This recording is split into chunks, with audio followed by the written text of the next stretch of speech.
Magandang araw. Ang tricycle ay isa sa mga maiingay na sasakyan sa ating paligid. Kaya naman dahil sa ingay nito ay may mga tao na naiinis at nagugulat kapag dumaraan ito. Ngunit may isang dalaga na kakaiba dahil natuwa siya sa tricycle. Siya ay si Yula. Si Yula ay nag-iisang anak ni Matilde. Dahil mayaman sila at mahal na mahal ng kanyang mami, ay lumaki siyang spoiled dito. Kahit natapos na sa college, ay hindi pa rin nagtatrabaho ito at hindi tumutulong sa ina sa pagpapatakbo ng negosyo nito. Kung hindi pagsha-shopping ay paglalakwatsa at paggimik kasama ng mga kaibigan ang ginagawa ng dalaga sa araw-araw. Kaya naman naisip ni Matilde na mag-asawa na lang si Yula. Baka sakali raw na magbago ito. Kaya lang, lahat naman ng ireto niya sa kanyang anak ay hindi nito sinisipot. Yula, tumawag sa akin si Federico. Sabi niya hindi mo raw siya sinipot kagabi sa dinner date ninyo. Pigil na inis na sabi ni Matilde sa anak na naghahanda na naman para umalis ng bahay. Oh, I'm sorry, Mommy. Naging busy kasi kami ng friends ko. Nalibang po kami. Kaya nakalimutan ko yung sinet up ninyong dinner date. Pagdadahilan ng dalaga at tumingin pa ito sa ina para hindi mahalata ang kanyang pagsisinungaling.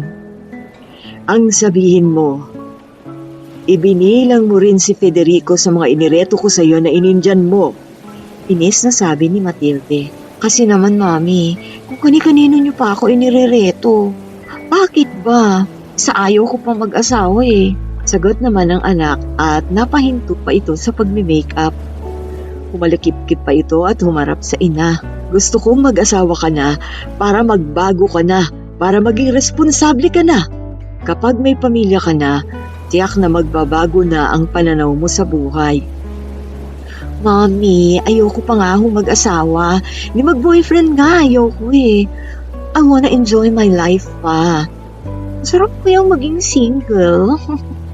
Tumatawa pang pagtatapos ng dalaga. Wala namang nagawa si Matilde ng mga sandaling yon, kundi ang lumabas na lang ng silid ng anak. Maya-maya pa ay umalis na rin ang dalaga. Umalik pa ito sa kanyang pisngi bago tuluyang umalis. Samantala, naiwan namang nalulungkot si Matilde. Sa isip niya, tumatanda na siya at tumatanda na rin ang kanyang anak. Nais niyang matuto na ito ng pagdadala ng buhay. Kaya naman nang minsang hindi na naman ito siputin ang dinner date na inischedule niya, ay nagkunwari siyang nagagalit. Sobra ka na talaga, Yula. Ipinahiya mo na naman ako. At sa anak pa ng matalik kong kaibigan. Galit-galitang sabi ni Matilde. Tiningnan pa ng masama ang anak. Sorry, Mommy. Hindi ko po talaga type si Rogen eh. Nagpapaawa namang sagot ng dalaga. Napakaraming beses mo na akong ipinahiya. Kaya ngayon, oras na para parusahan ka. Mommy! Gulat namang sabi ng dalaga. What do you mean? Ilalayo kita sa mga kaibigan mo. Ipadadala kita sa Tito Donato mo doon sa probinsya. Napailing naman ng dalaga. Bumagsak ang kanyang balikat. No, Mommy. I don't like there. Wala ka nang magagawa, Yula. Sa pagkakataong ito, ako ang masusunod. Mariing pagtatapos ni Matilde at iniwan na ang anak. Ngunit sa loob-loob niya ay natutuwa siya dahil nakita niyang naniwala ang anak na galit siya. Habang malungkot namang ibinagsak ni Yula ang kanyang likod sa sofa. Sa isip-isip niya, napagalit niya talaga ang kanyang mami. Kaya ngayon ay wala na siyang magagawa kundi ang sumunod sa gusto nito. Nang sumapit ang araw ng pag-alis ng dalaga ay kinausap pa nito si Matilde.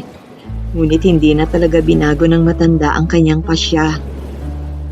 Halos ayaw namang mag-impake ni Yula ng kanyang mga damit.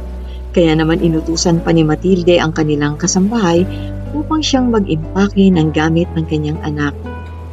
Matapos yun ay inihatid nila ang dalaga sa terminal ng bus. Oo, hinayaan niyang mag-commute ang kanyang anak. Talagang nais niyang matuto na ito ng pagdadala ng buhay. Inis na inis naman ang dalaga habang nasa bus, kahit na nga aircon pa ang kanyang sinasakyan. Hindi kasi siya sanay na mag-commute. Naiinis din siya sa haba ng biyahe. Hindi tulad kung nakakotse siya. Madali siyang makararating sa Isabela. Sa Isabela kasi nakatira ang kanyang tito Donato. Lalo pa siyang nainis nang hindi niya makontak ang kanyang tito, maging ang pinsan niyang si Edith. Hindi niya alam, tinawagan na ang mga yon ng kanyang ina at sinabi na hayaan siyang makarating ng pusa sa kanilang tahanan. Wala namang magawa ang dalaga kundi ang sumakay na lang ng tricycle. Masakit na kasi ang ulo niya at nagugutom na siya. Nang makarating sa bahay ng tito ay namangha pa siya. Dahil sa ganda ng paligid ng bahay nito. Bihira naman kasi siyang magpunta rito. Kaya naman hindi niya alam ang mga ginagawang pagsasaayos sa bahay ng tito. Nang makita siya ni Donato ay masaya siyang sinalubong ng mag-ama. Magiliw namang itinuro ni Edith sa kanya ang kanyang magiging silid. Matapos na iayos ng dalaga ang kanyang mga gamit, ay niyaya na siyang magtanghalian ng mag-ama. Akala ng dalaga kasing sarap pa rin ng mga ulam nila sa kanilang bahay ang kanyang kakainin. Ngunit gayon na lang ang kanyang pagkadismaya nang makitang puro isda at gulay ang inihain sa kanya ni Donato at Edith. Bakit hindi ka pa kumakain, pamangkin? Tanong ni Donato sa dalaga nang makitang hindi pa ito sumusubo. Oo nga naman, pinsan. Masarap yan, sariwang isda at gulay. Dugtong naman ni Edith. Kasi, Tito, Edith, hindi kasi ako kumakain ng ganyan eh. Baboy, baka o kaya manok ang kinakain ko sa bahay. Nahihiya naman niyang sagot. Pwes, dahil titira ka dito sa amin, masanay ka nang kumain ng isda at gulay. Masustansya naman ang mga yan. Makatutulong sa utak at katawan. Sige na, kumain ka na. Mando pa ni Donato. Kahit nahihirapan, wala nang nagawa ang dalaga kundi ang kumain. Ayaw niyang masermonan ng tito. Hindi niya kasi kabisado kung paanong magalit ito. Habang lihim namang nagngingitian ang mag-ama. Dahil ito talaga ang gusto nilang mangyari sa dalaga. Ang madisiplina ito maging sa pagkain. Matapos silang mananghalian ay nagtungo na ang mag-ama sa sala. Habang ang dalaga naman ay kinuha sa kanyang silid ang kanyang cellphone para tawagan ang mami. Ngunit ganun na lang ang kanyang pagkagulat nang wala sa kanyang bag ang kanyang cellphone. Ano? Nawawala ang cellphone mo? Gulat na bulalas ni Edith. Oo, Edith. Naku, ang expensive pa naman nun. At hindi ako pwedeng makabili ng kapalit nun ngayon dahil hindi ako binigyan ng allowance ni Mommy. Nag-aalalang sabi ng dalaga. Sigurado ka bang nawawala? Tanong naman ni Donato. Opo, Tito. Inanap ko na po sa lahat ng mga gamit ko. Pero wala talaga. Saan mo naman kaya naiwan yun? Sagot naman ni Elmer. Si Elmer ay boyfriend ni Edith at malapit na silang ikasal. Nagkataong dinalaw niya ang nobya. Pinakilala naman ito ni Edith sa kanya. Hindi ko nga alam, Elmer kung sa bus o sa tricycle kasi masakit na ang ulo ko kanina at saka nagugutom na rin ako. Sandali lang. Sabi naman ni Donato na nag-iisip. Si Cholo ang driver ng tricycle na naghatid sa iyo dito kanina. Nakita ko yun eh. Ay, nakita ko rin yun, Itay. Sagot naman ni Edith. Kung sa tricycle ni Cholo mo na iwan yung cellphone mo, tiyak, makakabalik yun sa'yo dahil ibabalik niya. Mabait yun si Cholo eh. Lahat ng naiiwang gamit sa tricycle niya ng mga pasahero niya, talagang ibinabalik niya. Pagmamalaki naman ni Elmer. Hindi lang dahil kaibigan niya si Cholo, kundi dahil talagang mabait ang binata. Ngunit hindi pa rin mapalagay ang dalaga. Duda si Yula na makababalik sa kanya ang kanyang cellphone. Hindi niya rin nakita ang itsura ng driver kanina. Siguro ay dahil sa halo-halo niyang nararamdaman. Ilang sandali pa ay may kumatok sa kanilang pintuan. Ganoon na lang ang tuwa ni na Edith nang marinig na boses yun ni Cholo. Magiliw naman nilang pinapasok ang binata. Magandang hapon po, Mang Donato. Edith, Elmer, nandito ka rin pala. pati ni Cholo sa kanilang lahat. Oo pare, dinalaw ko si Edith. Sagot naman ni Elmer na nakangiti.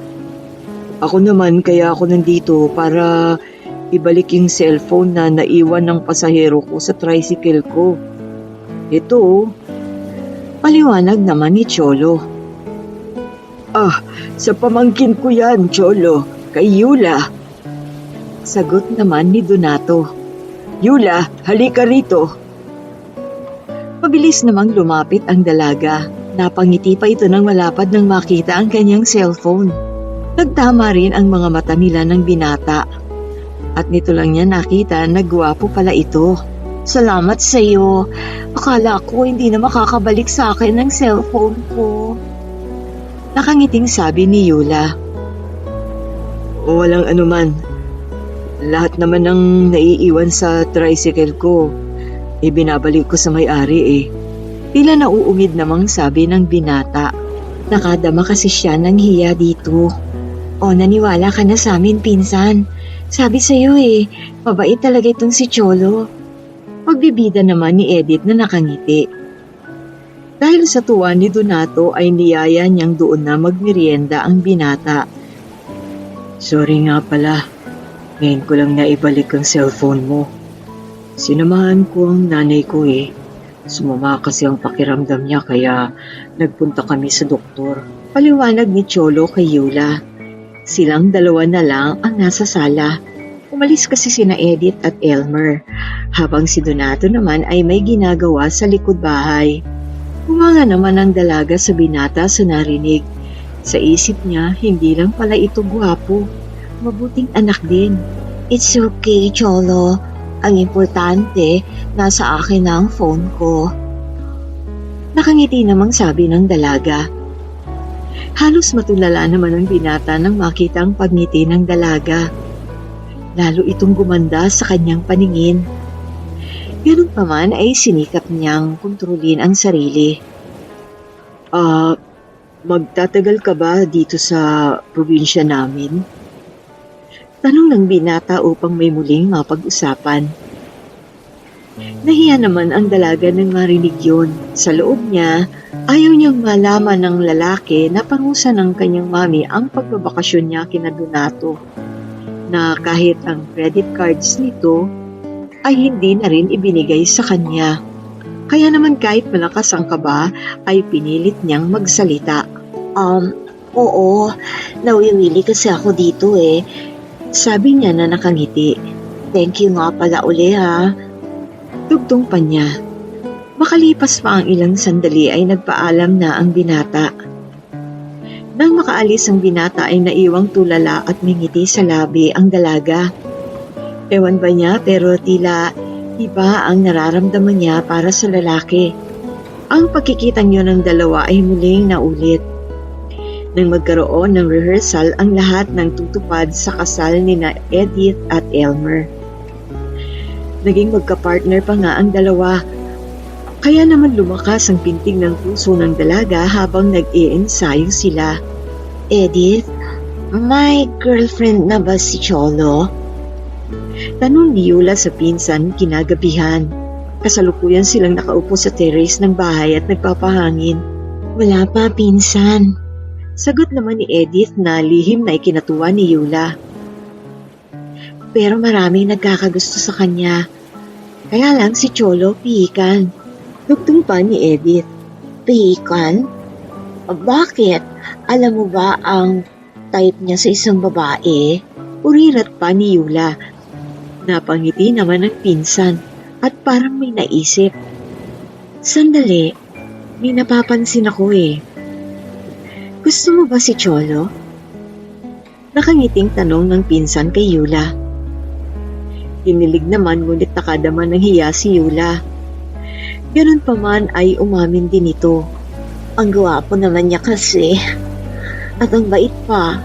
Naku Yula, kung gusto mo siya, dapat pag-aralan mo ng maging masipag, lalo na sa mga gawaing bahay. Dahil si Cholo, hindi siya basta naaakit sa ganda lang ng babae. Hindi niya magugustuhan ang isang spoiled brat. Paliwanag ni Edith na pinakaisip ng dalaga. Mula noon ay unti-unti na nga niyang pinag-aralan ang mga gawaing bahay. Ang paglilinis, paglalaba, pagpaplansya, at maging ang pagluluto. Na ikinatuwa naman at ipinagtaka ni Donato. Natutuwa ako sa pagbabago ng pinsan mo, Edith. Ibang-iba na siya ngayon. Masipag na. Lahat ng gamit niya, siya na rin ang nag-aasikaso. Pero nagtataka rin ako dahil para namang biglang-bigla yun. Bulalas ni Donato sa anak habang nasa likod bahay sila. Naku itay, si Cholo po ang dahilan noon. Kinikilig na sabi ng dalaga sa ama. Gusto po ni Yula si Cholo. Ah, pag-ibig pala ang dahilan ng pagbabago niya. Tumatawang pagtatapos ni Donato. Maging sa pagkain ay nag-iba na rin si Yula. Natuto na itong kumain ng mga gulay at isda. Lalo na nga kapag kasama nila si Cholo. Oo, may mga pagkakataon kasi na doon naghahapunan ang binata dahil na rin sa imbitasyon ni Yula at Edith. Nabusog ka ba, Cholo? Tanong ni Yula matapos silang kumain. Busog na busog, Yula. Mahusay talagang magluto si Edith. Nakangiting sagot ng binata. Nadismaya naman ang dalaga. Di naman si Edith ang nagluto eh. Ako. Nakanguso naman niyang sabi. Halos hindi naman makapaniwala si Cholo. Talaga? Ikaw? Gulat ngunit masayang tanong ng binata. Oo, palagay mo naman sa akin. Hindi maaring matuto.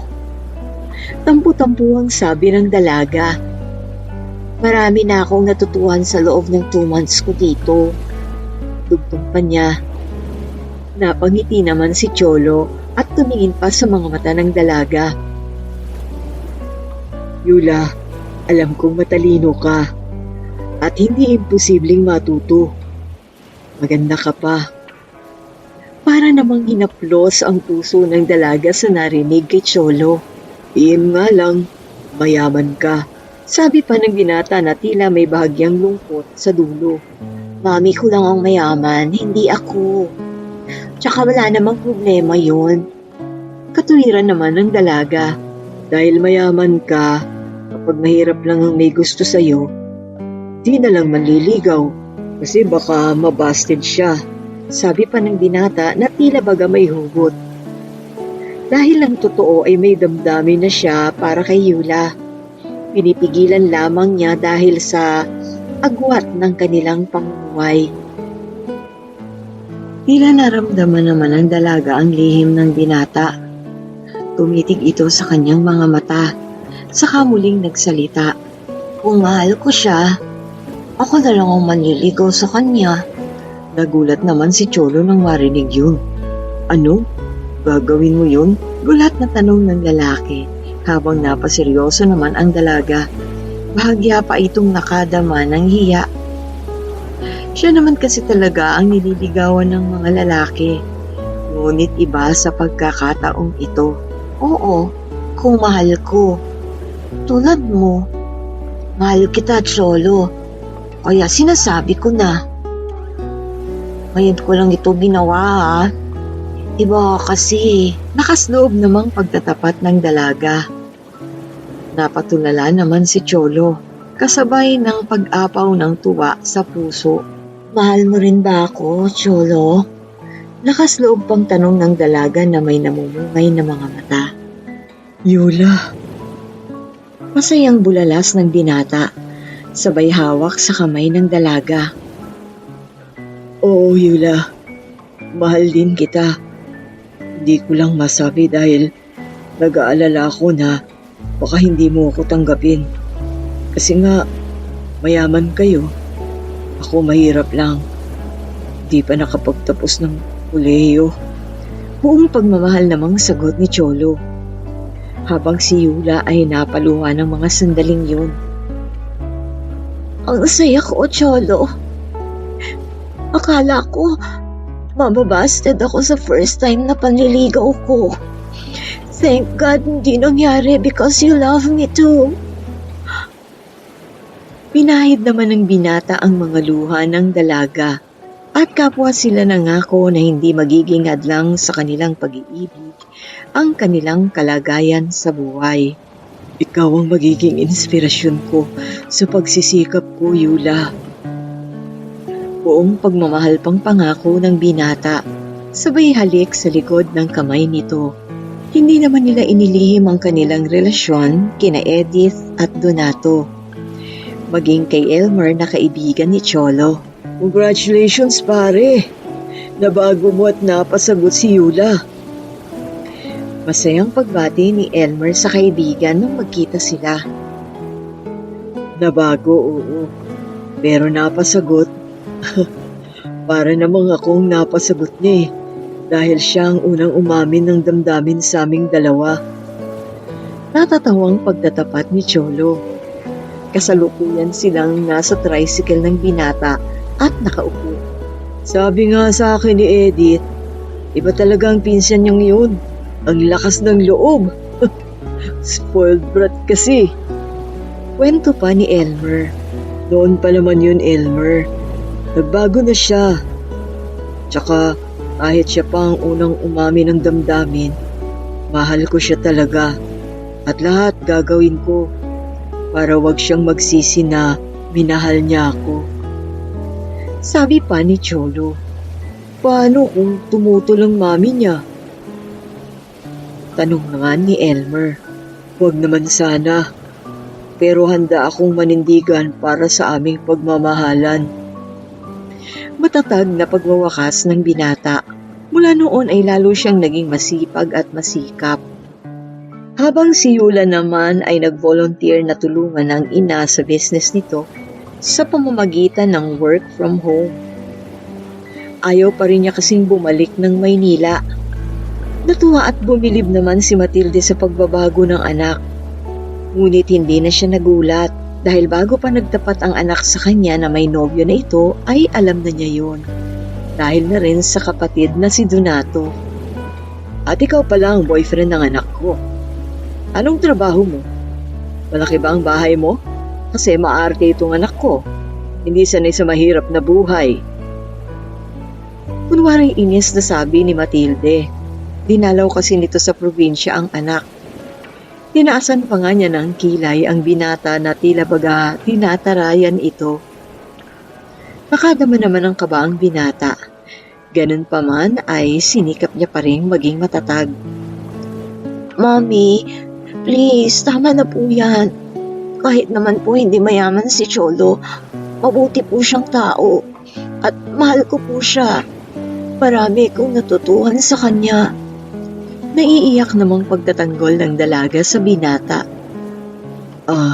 Tricycle driver po ako, ma'am. Ipinapasada ko pong sarili kong sasakyan. May kapiraso po akong sakahan at may sariling bahay na tinitirhan po namin ng nanay ko. Hindi nga lang po kasing laki ng bahay ni Mang Donato, pero handa po akong gawin lahat upang maging maligaya si Yula sa piling ko. Kinakabahan ngunit matapat na pangako ng binata. Nakita naman ni Matilde ang katapatan sa mga mata ng binata. Ganun pa man, patuloy pa rin siyang nag-observe sa relasyon ng dalawa. Gusto niyang subukin kung tunay nga ang pag-ibig ng binata sa kanyang anak at kung tunay na ngang nagbago ang kanyang anak. At lumipas pa ang mga buwan, kasabay sa muling pagbabalik ni Cholo sa kolehiyo. Gusto niya kasing tapusin ang kurso niyang agriculture upang mapaunlad pa ang munti niyang sakahan. Nahinto kasi siya sa pag-aaral nang pumanaw ang kanyang ama at magkasakit naman ang kanyang ina. Ngayon ay handa na siyang balikan at tapusin ito. Dahil na rin kay Yula, ibig niyang bumagay sa minamahal. Samantala, dumaan din sa pagsubok ang pagmamahala ng dalawa. Marami kasing dalaga ang nagkakagusto pa rin kay Cholo kahit na may katipan na ito. May ilan pa nga na gumawa ng paraan upang mapikot ang binata, ngunit lahat sila ay nangabigo. Sa halip ay lalo pang tumibay ang pagmamahala ni Yula at Cholo sa paglipas ng mga taon, kasabay sa pagtatapos ni Cholo ng kanyang kurso. Hindi nga nabigo ang binata. Napalawak na niya ang kanyang lupain sa paglipas ng mga taon. Hanggang sa si Matilde na mismo ang nagsabing pakasal na sila. Tuwang-tuwa naman ang binata at agad na inilabas ang itinagong singsing. Ang totoo ay matagal na niyang inihanda yon at naghihintay na lang siya ng tamang panahon upang mag-propose kay Yula. Umaapaw naman ang tuwa sa puso ni Yula nang mag-propose si Cholo. Pakiramdam niya ay nakakarinig siya ng mga awit ng mga anghel. Grande ang gusto kong maging kasal ninyo ng aking anak, Cholo. Nag-iisa kong anak si Yula at gusto ko, kapag ikinasal siya, alam ng lahat ng mga kakilala at kaibigan namin. Sabi ni Matilde habang magkakaharap sila sa malaking bahay nito. Nakataas pa ang kilay niya habang nakatingin sa dalawa. Kahit naman po, simpleng kasal lang okay lang sa akin, Mami. Basta po si Cholo ang pakakasalan ko. Sabi ni Yula na may nagniningning na mga mata. Tunay ngang nagbago na ito. Wala na ang bahid ng kalayawan, bagay na lihim na ikinatuwa ni Matilde. Okay lang naman sa akin, love. Kung ingrande ang gusto ni Tita Matilde na maging kasal natin, susundin natin yun. Maghahanda ako. Magalang at mahinahong sagot ng binata. Napangiti naman si Matilde. Sa isip niya, ito talaga ang gusto niya sa kanyang mamanugangin. Hindi lang gwapo at matalino, kundi mabait, masipag, mahinahon at magalang pa. Para namang hinaplos ang puso ni Yula ng mga oras na yon. Huwag kang mag-alala, Cholo. Tutulong ako sa gastos. At huwag kang tatanggi, magtatampo ang magiging biyenan mo. Nakangiti ngunit may bahagyang pagbabantang sabi ni Matilde. Ang totoo'y tinatakot lang niya ang binata. Ayaw niya kasing tumanggi pa ito sa tulong niya. Hindi naman tumutol pa si Cholo. Makalipas ang 4 na buwan na isang ingrandeng kasal nga ang naganap. Sa Maynila na ikinasal sina Yula at Cholo. Doon ay nagsumpaan silang magsasama sa lungkot at sa saya, sa hirap at sa ginhawa, sa sakit at sa kalusugan man, at higit sa lahat, hanggang kamatayan. Habang si Yula naman ay lumuluha sa galak ng mga sandaling yon, dahil ngayon ay natupad na ang kanyang pangarap na makasal sa lalaking kanyang minamahal, na natagpuan niya sa isang tricycle. Tunay ngang nasa lahat ng lugar ang pag-ibig. Tulad ni Yula na nakatagpo ng pag-ibig sa tricycle. Wakas! Maraming salamat po sa inyong pagsubaybay. Sana po ay huwag ninyong kalimutang mag-like, mag-share at mag-subscribe sa ating YouTube channel. Hanggang sa muli, dito pa rin sa Dear Ocean.